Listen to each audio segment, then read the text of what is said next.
Adventures are fun minigames that were originally introduced in the Heart of Thorns expansion. Over the years, they have changed, evolved, and expanded to include many different types of activities underneath the banner of adventures.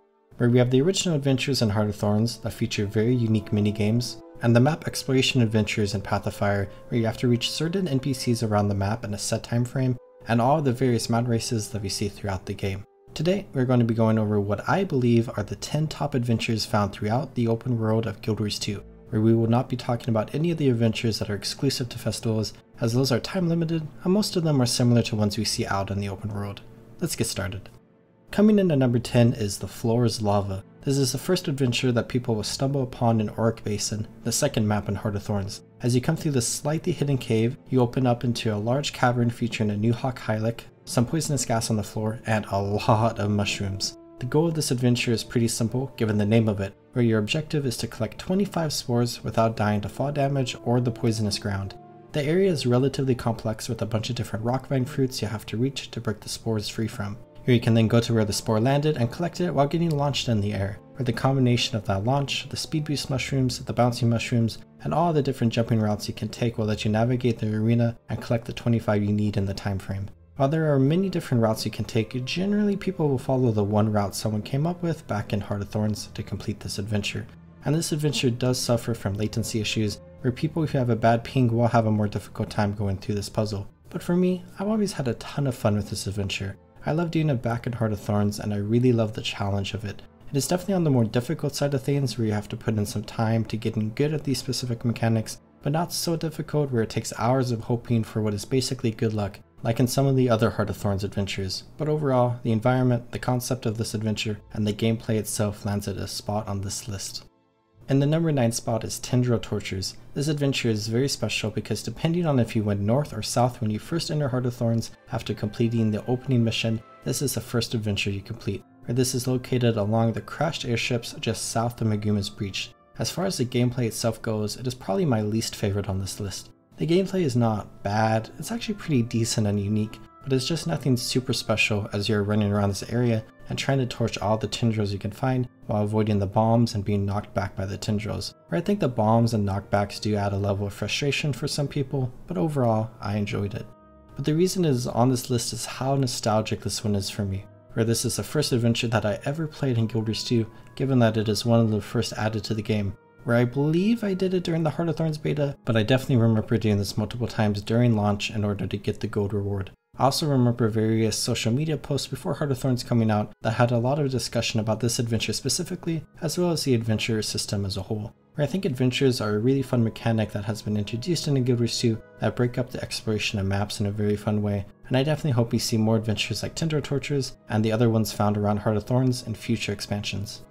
Coming in at number 8 is On Wings of Gold. We return to Auric Basin and actually head to Tyria, the Forgotten City. Tyria houses 3 adventures that players can complete, where I actually have another one on this list later on, but this one is located high above Tyria and focuses a lot on gliding. I don't think there's anything too significantly special about this adventure, but I've always enjoyed it a great amount. It really takes the gliding mechanic that was introduced in Heart of Thorns and really forces you to use it in a variety of different ways, where the main objective of this adventure is to collect 30 different shield anomalies that are floating around this area and bringing them to the collection device, where there are a bunch of different updrafts and also some spots you can land if needed, where you have to utilize updrafts in order to get high up into the sky to reach some of the anomalies, but you also need to drop pretty far down in order to reach some as well. But you need to be careful about going too far low, because then you won't be able to reach any of the updrafts to get back up, and you will have failed the adventure. So it really tests your ability to glide and navigate the 3D space of this area in what I find to be a super fun way. And the number 7 spot is Run Around for No Reason. This is a super fun adventure located in the Jahai Bluffs in a super fun area known as ? For anyone who doesn't really understand what they're seeing right here or what I just said, let me explain. Basically, the Elder Dragon Krakatorg has created mist distortions by opening portals into the mists from Jahai Bluffs, where we see a variety of super cool areas that basically bend time and space, and this is one of those areas, where the cavern here has a bunch of mushrooms that have very interesting properties to them that causes the player to see distortions and basically just trip out, where you can talk to Scarlet Briar in order to play this adventure. The goal here is to just run around and to prove you are the best at running around, because it's fun, where basically you just have to run around the area and collect jewels until you get to the end and complete the adventure. While you do this, you have to avoid some special characters like Minister Caudicus, Rithok Brimstone, and Mad King Thorn. The gameplay of this adventure is honestly not anything too special, but it is a little bit of a fun puzzle. But the uniqueness of the theme of this entire area and the adventure is why it is on this list. It is just overall a super fun area that you can come to and explore. And the number 6 spot is Sanctum Scramble. We return to Auric Basin for this one, and we also return to Tyria. Where in Tyria, you can drop down into the cave that you would normally go into to loot all the chests after the meta, or go to any of the other things down here. But as you drop down, you can actually go the other way and go to the inner chamber. Here, we have one of the jumping puzzles that was added with Heart of Thorns, but alongside it is a fun adventure. Where as you start the adventure, you can travel through the jumping puzzle as normal, but you get 3 special abilities that you should be familiar with if you have played the Heart of Thorns story, where you can launch yourself high up in the air, launch yourselves forward, and also pounce to target locations. This adventure is one of my favorites because it is a jumping puzzle, and I absolutely love jumping puzzles in Guild Wars 2. But it is also fun because you can navigate this area in a decently unique way compared to other jumping puzzles, where you can really try to learn different tricks in order to beat the puzzle in a quick way. And of course, the area around here is absolutely beautiful.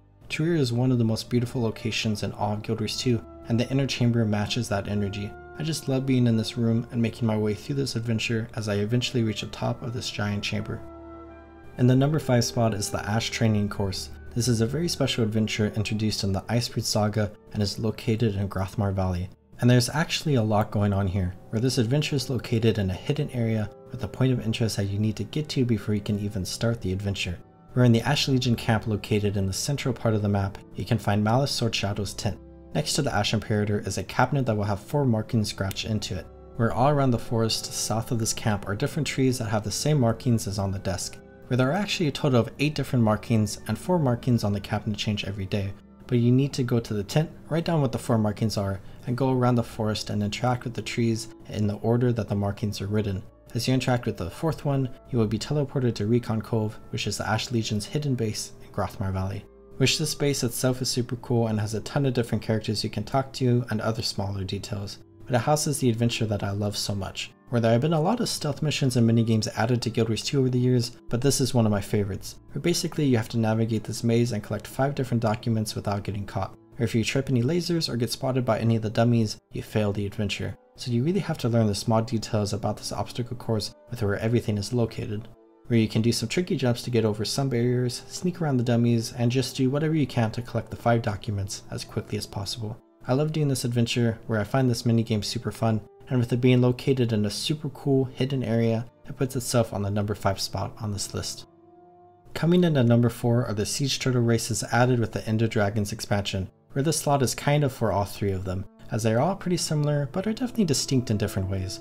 If you want my specific favorite one, it is the one located in Saitag Province. This adventure is super unique because it focuses on 2-player gameplay, where every other adventure in this game is able to be completed by 1 person. This one requires you to have 2 people utilizing a single Siege Turtle mount, where 1 person is a driver who is slamming into slam targets while also building up ammo for the gunner to shoot at the other targets.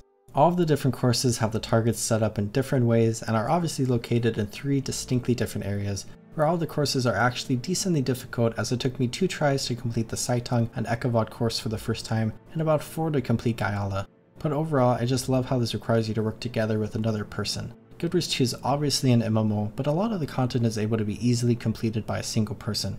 Where being able to do some relatively easy content that requires you to put in a little bit of thinking and effort is a great change of pace. And my fiance and I love completing these courses together.